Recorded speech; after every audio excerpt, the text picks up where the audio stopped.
27 November, Thursday night racing at the Meadows. It all changes this time of year with the Melbourne Cup. Hello, I'm Jimmy Vandermart. Welcome to Quick Tips. We're not here to make friends. We're here to find winners. I'm with Mickey Ty, who's down the line rearing to go. Starting with race number 1, Thursday night at the Meadows. I'm half keen here on number 1, Simply Stunning. I just love the way she went about it last time. Mick, box 1, hard to beat. Yep, my second best of the night too, Jimmy. Number 1, Simply Stunning. You're right. Like, it had box 8 last start. It looked a tricky map on paper, and the field sense that it showed really caught my eye. Box 1, it's a hooked on Scotch. That's probably the only little chink in the armour, but I'm still keen on number 1, Simply Stunning. Race 2, don't go too far down the form guide here either. Number 1, Cracker Jack Ralph. This is a greyhound with a pretty serious motor, doing everything right. Inside draw at the Meadows for the first time. I think it'll be winning. Yeah, just that run at Warrnambool last start. I'm not sure what it was doing on the home turn. Prepared to risk it slightly here over the 525. I'm with number 4, Goblin. Won a heat of the Laurels in a race I'm not particularly keen on. Paul Gayton can sort of stay out wide, so I'm hoping if Goblin can get a soft lead here, it might just keep going. Number 4, Goblin. I thought the 2 was a place chance as well. Kenya Maroons. Race number 3, my best of the night, comes up here. Poor Danny, number 1. Greyhound, who's just flying at the moment. You go back and watch that replay. He's screaming out for a lot further than 500 metres. There's already a few scratchings as we record this Wednesday night. So things shaping up good for poor Danny to get the job done. And this is a 300-plus series that's worth 6,100 of the winners. Enormous prize money. First time we're in alignment it's a double best bet, Jimmy boy. Same here, poor Danny. It needs the rails too, I think. So box 1 is just adding to my confidence, and even Salty Snoot might push off a little bit. And the beauty about what I've seen from poor Danny, he doesn't necessarily need to lead either. So I think things could maybe go wrong a little bit in the first half of the race, and he'd still zoom through and win. Yeah, the last 100 metres, he'll be blowing these away if he's getting any clean air. Race 4, I found this a hard one to sort out. Knurling off the inside, I think will improve from the red, although sort of veers up the track. I'm with number 2, Cooper's Legacy, playing for luck. Just have to get past Knurling early.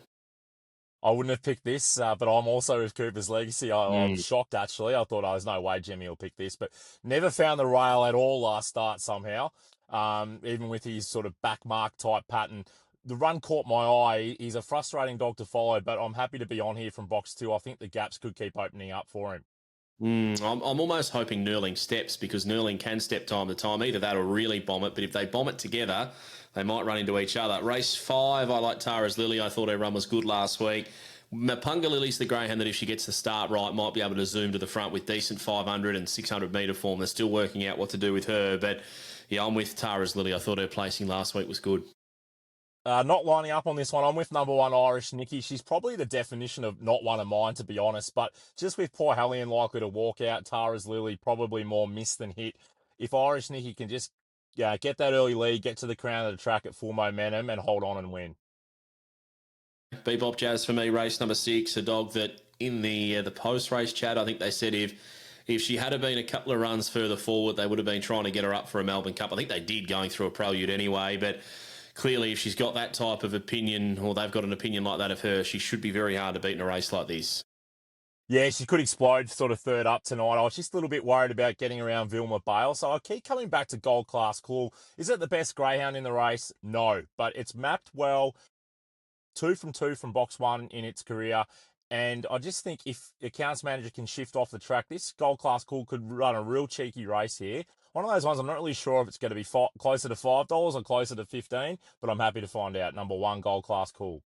I'm intrigued to find out where Timmy Zoo's at, because this could be a decent draw for him. Race 7, I'm with him, number 3, but this is maybe the last time the heart takes over the head with Tim Zoo for me. Yeah, no, all yours, Timmy Zoo, James, unfortunately. Just making too many mistakes for my liking.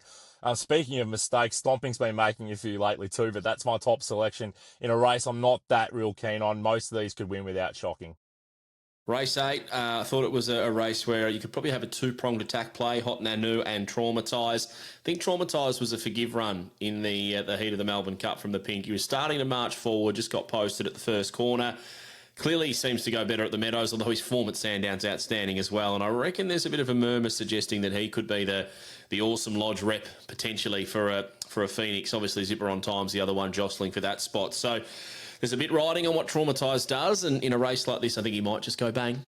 I think it's pretty simple as this. If they've got any aspirations about making it for the Phoenix, he just simply has to win this race. No ifs or buts. A lot of speed down on the rails. I'm just hoping he can sort of stay out on the crown of the track, gradually zoom across and win. One who is in the Phoenix, bit of a treat, I reckon, seeing her go around in the next is a Rise of Sparkles. I'm with her.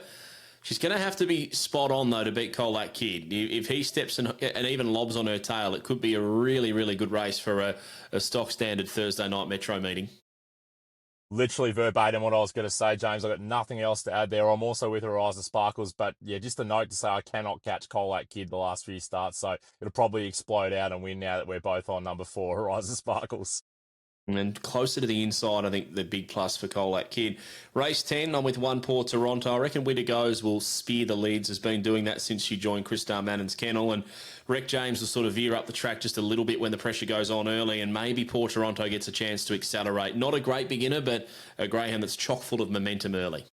Yeah, I think Winter Goes, if in doubt, it might spear off too. So I was actually with Poor Toronto as well. I don't like box 1 for this dog on paper, but as you said, and he's got a bit of a barge factor. If he can just survive that first turn and then hook out, which obviously you're sort of hoping it can do, and that makes 2 of us. So number 1, Poor Toronto.